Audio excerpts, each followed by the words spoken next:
Grimes is opening up in a big way about the stage fright she said she harbors each and every time she takes the stage to perform.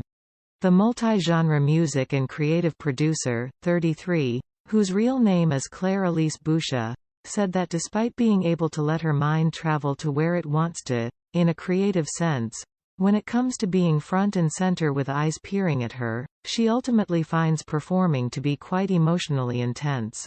I love producing, I have huge stage fright, Grimes, who shares a son with Tesla and SpaceX honcho Elon Musk, told journalists on Wednesday during the Alter Ego virtual panel for Fox Entertainment's Fall Television Critics Association event. Hosted by music staple and former 106 and Park co-host Roxy Diaz, 37, the all-new singing competition series will see people performing as fantastical digital avatars known as alter egos.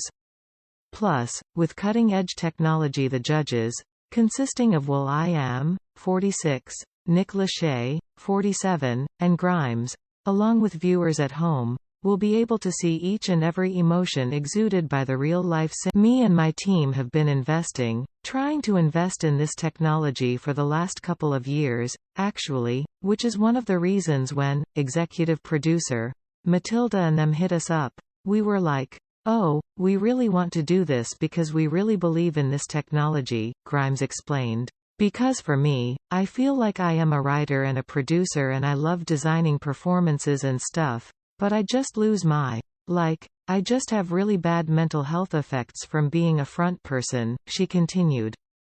I find it quite emotionally intense.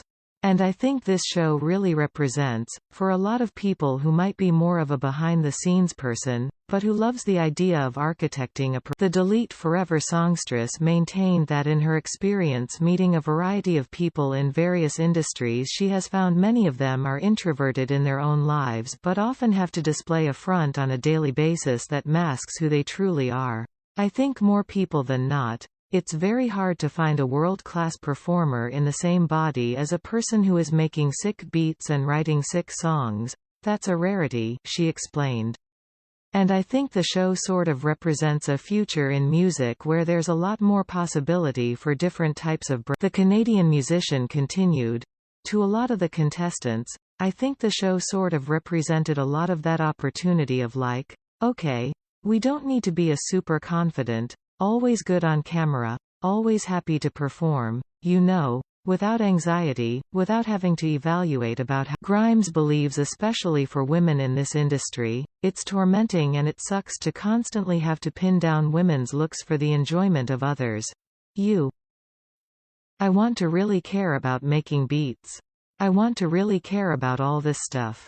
And when my career first started, everyone was ting on my appearance because I didn't wear makeup, she lamented, adding, and then I just slowly started feeling this pressure to be physically beautiful or whatever.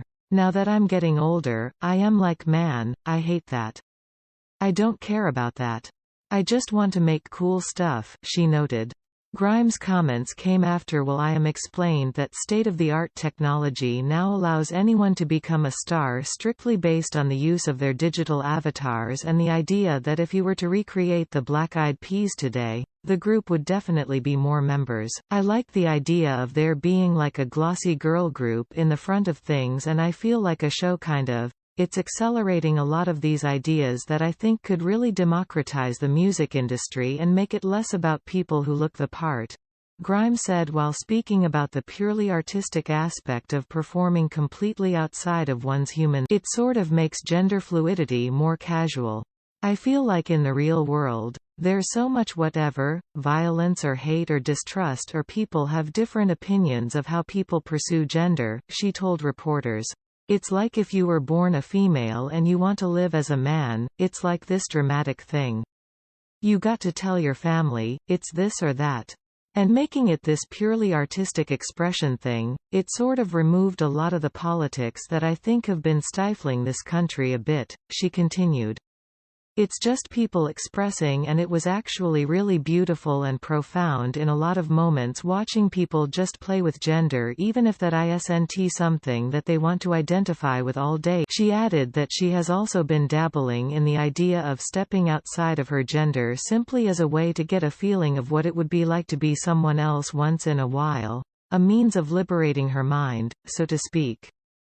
"Actually, just yesterday I did a photoshoot where I dressed up as a man, and I don't even do that much," she said.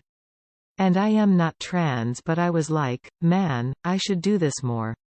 It just feels good. And in the show, I feel like people were doing that. Just sort of being like, I am going to try this, changing genders, and I think this is something as a society. It made me feel stoked that we're moving towards just a vibe where people feel more comfortable expressing themselves." Alter Ego is set to launch with a special 2-night premiere on September 22 and 23 at 9 p.m. Eastern Time after The Masked Singer.